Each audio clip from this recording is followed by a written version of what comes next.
నమస్తే. Welcome to our channel. నేను మీ Shalini. TTD Parakamani కేసుకు సంబంధించి కీలక పరిణామం అయితే చోటు చేసుకుంటుంది. మరి ముఖ్యంగా చూసుకుంటే సీల్డ్ కవర్ అయితే సిబిఐ కోర్టుకి అందజేయనున్నారు. అయితే అందులో ఏమి అంశాలు రాబోతున్నారు, ఎవరెవరు ఇంకా అరెస్ట్ కాబోతున్నారు, ఇలాంటి అంశాలను చర్చించే ముందు స్టూడియోలో ఉన్నారు senior journalist doctor Kanakadurga Vadlamani గారు ఉన్నారు. వారిని అడిగే విషయాలను తెలుసుకునే ప్రయత్నం చేద్దాం. నమస్కారం మేడం. నమస్తే అండి. మేడం, ఈ పరకమణి కేసుకు సంబంధించి ఇప్పటికే మాజీ టీటీడీ చైర్మన్లుగా ఉన్న వాళ్ళు కూడా ఇప్పటి వరకు అయితే నిజాలు ఒక్కడు కూడా వెలుగులోకి అయితే తేలేదు. మరి ఈ సీల్డ్ కవర్ ద్వారా వెలుగులోకి వచ్చే అవకాశం ఉందా? మళ్ళీ కొత్త పేర్లు అయితే ఇక వీళ్ళు కూడా అరెస్ట్ అయ్యే అవకాశం ఉందంటారు. ఏమంటారు మేడం? అంటే నిన్నటి వరకు దీన్ని చాలా తేలిగ్గా తీసుకున్న వైసీపీ కావచ్చు, మాజీ చైర్మన్లు ఎవరైతే ఉన్నారో ముఖ్యంగా భూమన కరుణాకర్ రెడ్డి, వైవి సుబ్బారెడ్డి కావచ్చు, ఇవాళ అందరూ కూడా భయపడుతున్నారు. ఎందుకు భయపడుతున్నారు? మొన్న భూమన విచారణకి వెళ్ళొచ్చి ఏం చెప్పాడు ఆయన? ఏంటి నైలు నదిలో మొసళ్ళేందని అడిగారు, తర్వాత ఈరోజు కురిసిన వర్షంలో చినుకులేందని అడిగారు, తర్వాత ఈ వారం 10 రోజుల్లో ఎంతమంది తలనీలాలు సమర్పించారు, ఎన్ని కేజీలు వచ్చిందని అడిగారు అంటూ వ్యంగ్యంగా మాట్లాడాడు. ఇవాళ మొసళ్ళు ఎవరు? ఇప్పుడు ఆ ముసలి వెలుగులోకి రాబోతున్నారు. ఇప్పుడు ఎన్ని మొసళ్ళు, ఆ మొసళ్ళు ఏం తిన్నాయి, ఎంత తిన్నాయి అనే విషయాలు బయటకు వస్తాయి. ఇక్కడ మనకు ఆశ్చర్యం కలిగించే ముఖ్యమైన అంశం ఏంటంటే, అసలు రవికుమార్ చేత, సతీష్ కుమార్ చేత, ఇద్దరి చేత లోక్ అదాలత్లో ఒక ఒప్పందం కుదర్చడం ఏంటి అంటే, ఇక్కడ స్వామివారి సొమ్ము తినేసిన రవికుమార్ ఎవరైతే ఉన్నారో ఆ రవికుమారు స్వామికి లంచం ఇచ్చాడా అనేది ఒకటి కొత్తగా తెర మీదకి వస్తుంది. అసలు ఇన్ని కోట్లు ఉన్నవాడు $970 ఎందుకు తిన్నాడు? ఆ రోజు పట్టుబడినప్పుడు $970 అతని దగ్గర పట్టుబడ్డాయి. అంటే $970 కింద ఆ రోజు అయితే ఇంచుమించు ఎన్ని సంవత్సరాలుగా తిన్నాడు, ఎంత డబ్బు కూడేశాడు? ఇప్పుడు అసలు భార్య పేరుతో ఉండే ఒక మద్రాసులో ఉండే ప్రాపర్టీ ఏదైతే ఉందో దాన్ని ఈయన ఎందుకు ఇచ్చాడు? 14.5 కోట్లు అంటే ఇతను అంతరిచ్చా. ఇవాళ సీల్డ్ కవర్లో 150 పేజీలు రిపోర్టుని సిబిఐ కోర్టుకి వీళ్ళు సిబిఐ అధికారులు ఇవ్వబోతున్నారు. అయితే ఇవాళ అందరూ కూడా భయపడుతున్నారు. వాళ్ళ న్యాయవాది మాకు కూడా కావాలని అడిగినట్టున్నాడు, కోర్టు తిరస్కరించింది దాన్ని. ఆ సీల్డ్ కవర్ మాకు కూడా ఇవ్వండి అని. తర్వాత ఇవాళ అంటే ఇప్పుడు రవికుమార్ ఆస్తులన్నీ కూడా వాళ్ళు ఎక్కడెక్కడ ఉన్నవి మొత్తం అంతా కూడా విచారణ చేయటం జరిగింది. అంటే ఎక్కడెక్కడ ఉన్నాయి, ఎంతెంత ఉన్నాయి, తర్వాత అసలు లోక్ అదాలత్లో ఎవరు చేయించారు, ఎందుకు చేయించారు, ఆ వ్యక్తులు ఎవరు, ఇవన్నీ కూడా ఇవాళ ఆ సీల్డ్ కవర్లో ఉన్నాయి. అయితే దీని వెనకాల అసలు ఉద్దేశం ఏంటి? సతీష్ కుమార్ని ఎవరు ఒప్పించారు, రవికుమార్ని ఎవరు ఒప్పించారు, ఎందుకు ఒప్పించాల్సి వచ్చింది, దీనివల్ల వైసీపీకి కలిసి వచ్చేది ఏంటి, లేకపోతే భూమన కరుణాకర్ రెడ్డి హయాంలో జరిగింది కాబట్టి భూమన కరుణాకర్ రెడ్డి కలిసి వచ్చేదేంటి, భూమన కరుణాకర్ రెడ్డి అన్న తిన్నారా, భూమన కరుణాకర్ రెడ్డితో పాటు అంతకుముందు వైవి సుబ్బారెడ్డి కూడా తిన్నారా, వీళ్ళిద్దరూ కలిపి జగన్మోహన్ రెడ్డికి పంపించారా, ఈ మధ్యలో ఇంకెవరు ఉన్నారు? ఇన్ని విషయాలు బయటికి రావాలి.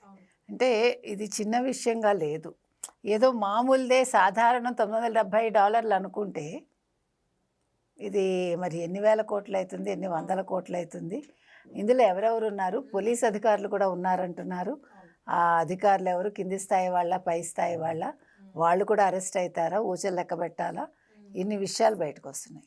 తిరుపతిలో ఉద్యోగస్తులు, అదే పరకమణి కేసుకు సంబంధించి ఉద్యోగస్తులు ఎవరైతే ఉన్నారో వాళ్ళు కూడా వచ్చే అవకాశం ఉందని వార్త వస్తుంది. అవును, 40 మందిని విచారించారు కదండి. సో 40 మందిలో కింది స్థాయి ఉద్యోగులు ఉంటారు, పై స్థాయి ఉద్యోగులు ఉంటారు, రకరకాలు మనకు తెలీదు. మొత్తం మీద అందరినీ కూడా అరెస్ట్ చేస్తారు, అందులో డౌట్ ఏం లేదు.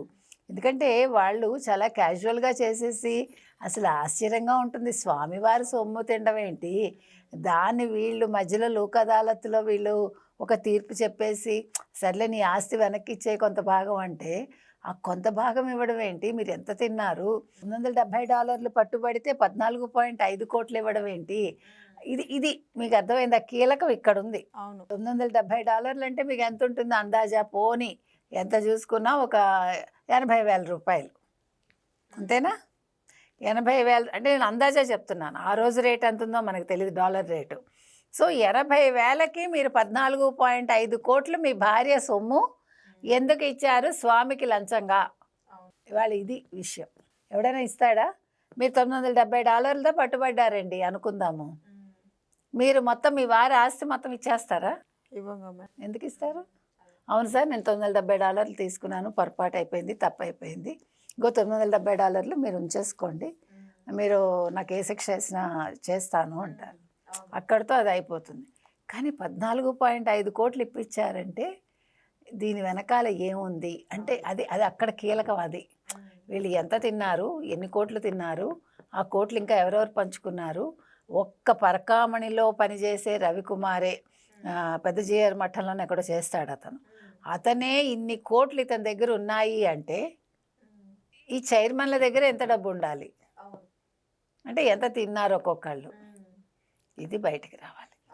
అందుకని ఇవాళ మీరు అన్నట్టుగా అందరూ ఇలా భయంతో బిగుసుకుపోయారు. వైసీపీ నేతలు ముఖ్యంగా జగన్మోహన్ రెడ్డి నిద్రపోడు. మరి ఇవాళ ఏమన్నా ప్రెస్ రిలీజ్ ఉంటుందా, లేకపోతే ఎవరన్నా ప్రెస్ మీట్ పెడతారా, ఇవాళ సుబ్బారెడ్డి మాట్లాడతారా? ఈయన సుబ్బారెడ్డి ఏమీ లేదు అన్న వ్యక్తి కూడా కల్తీ నెయ్యి కావచ్చు, మరొకటి కావచ్చు, నాకు తెలియకుండా కొంతమంది అధికారులు చేశారు అన్నట్టుగా మాట్లాడి అంటే జరిగింది సుమా అని ఒప్పుకున్నాడు ఆయన. మేడం, ఈ కేసుకి పరకామణి కేసుకు సంబంధించి సాక్షిగా ఉన్న సతీష్ కుమార్ కూడా అనుమానాస్పదంగా మృతి చెందింది. అవును. అయితే ఇప్పుడు ఇది కూడా వెలుగులోకి వచ్చే అవకాశం ఉందా వాళ్ళ ద్వారానా? ఖచ్చితంగా. అసలు అతను పాపం విచారణకు హాజరవుదామని వస్తూ ఉంటే అనుమానాస్పదంగా అక్కడ ఏంటిది మయూరా కాలనీ ఏదో అక్కడ ఆ ట్రాక్ దగ్గర పడి ఉన్నాడు అతను. అది అంటే దాని మీద కూడా ఇప్పుడు విచారణ జరిగింది. భూమన కరుణాకర్ రెడ్డి అన్నాడు కదా అది ఆత్మహత్య అని పొద్దున్నే ఒక ప్రెస్ మీట్ పెట్టేసి, అంటే నీకెలా తెలుసు అది ఆత్మహత్య అని అందరూ ప్రశ్నిస్తున్నారు. సో ఇక్కడ కూడా ఇదొక కీలకమైన అంశం. అంటే ఇందులో భూమన కరుణాకర్ రెడ్డి ఏ రకంగా ఇన్వాల్వ్ అయి ఉన్నారు, ఆయనకి ఎలా తెలుసు అది ఆత్మహత్య అని? అది చూస్తే హత్యలాగే ఉంది కదా, హత్య అన్నట్టుగానే కదా ధృవీకరించారు ఇవాళ. సో ఇక్కడ కూడా భూమన ఇరుక్కున్నాడు. ఇప్పుడు మొసళ్ళు ఎవరు, ఆ మొసళ్ళు ఎన్ని, ఆ మొసళ్ళు ఎంత తిన్నాయి, ఆ మొసళ్ళు ఎవరిని చంపాయి, ఇవన్నీ కూడా అంటే పాపం మన మొసలి గారు చెప్పారు కాబట్టి పెద్ద మొసలి గారు ఈ మొసళ్ళన్నీ బయటకు వస్తాయి. మేడం, మద్య స్కామ్కు సంబంధించి ఇప్పుడు కొత్త విషయాలు వెలుగులోకి వస్తున్నాయి. అనిల్ చోక్రా ద్వారా ఆయన చెప్పిన ముడుపులు కానీ డోలా కంపెనీలు కానీ ఇవన్నీ వాళ్ళ చేతుల ద్వారానే వెళ్ళిపోయాయని సమాచారం ఇస్తున్నారు. అంటే ఆయన 3 days కస్టడీకి అయితే సిట్ అధికారులు తీసుకున్నారు. ఈరోజు రేపు ఎల్లుండి ఏం జరగబోతుందంటే ఏం చెప్తారు? ఒప్పుకుంటాడండి, ఎవరికోసం ఒప్పుకుంటాడు? ఇప్పుడు అనిల్ చోక్రా అనేవాడు ఒక టూల్, తను నడిపాడు బినామీ కంపెనీలన్నీ బాంబే ద్వారా నడిపి రకరకాలుగా ఆయన డబ్బుని హవాలా రూపంలో తీసుకొచ్చి మీరు అన్నట్టు డొల్ల కంపెనీలు పెట్టి మొత్తం రకరకాల మార్గాల్లో డబ్బులు పంపించాట. మనం అందరం అప్పుడు మాట్లాడుకున్నాం, మనకి బాంబే లింక్ అప్పుడు తెలియదు, ఎప్పుడు బిగినింగ్లో మనం మాట్లాడుకున్నప్పుడు కదా. అప్పుడు ఏమనుకున్నాం, హైదరాబాద్ నుంచి ఎందుకు వెళ్తోంది డబ్బు అని ఆలోచించాను తప్ప బాంబే నుంచి హైదరాబాద్ వచ్చి హైదరాబాద్ నుంచి తాడేపల్లికి వెళ్ళింది అనేది మనకు అర్థం కాలే. అది ఇవాళ అనిల్ చోక్రా అనేవాడు క్లియర్ కట్గా చెప్పాడు మీకు. సో ఇక్కడ డొల్ల కంపెనీలు ఎంత 70-40 ఎంతో పెట్టాడు కదా, పెట్టి వాటి ద్వారా రకరకాల మార్గాల్లో డబ్బులు పంపిణీ చేయించాడు. భలే చేశాడండి, అసలు అదేం బుర్రలో మనకు అర్థం కావట్లేదు. అంటే ఒక విజయసాయి రెడ్డిని మించిపోయి, ఒక బాలాజీ గోవిందప్పని మించిపోయి ఇవాళ అనిల్ చోక్రా ఉన్నాడు ఆయన.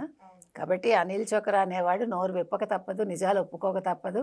ఇతను సొంత బుర్రేనా, ఈ బుర్ర కూడా ఎక్కడైనా అరువు తెచ్చుకున్నాడా, ఎవరిచ్చారు అరువు, ఆ వెనకాల వ్యక్తి ఎవరు అనేది అనిల్ చోక్రా ఇవాళ చెప్తాడు. 3 రోజుల కస్టడీలో వివరాలన్నీ బయటకు వస్తాయి. నేను మీకు మొన్ననే చెప్పాను, ఒక్కొక్కటి చివరికి వస్తోంది అది. కాబట్టి ముళ్ళన్నీ ఒక చోటకి చేరిస్తే ఆ పెద్ద మనుషులందరి తలలు ఎవరెవరు అనేది తెలుస్తుంది. తెలిసాక ఒక్కొక్కళ్ళు జైలుకి వెళ్తారు. Thank you madam.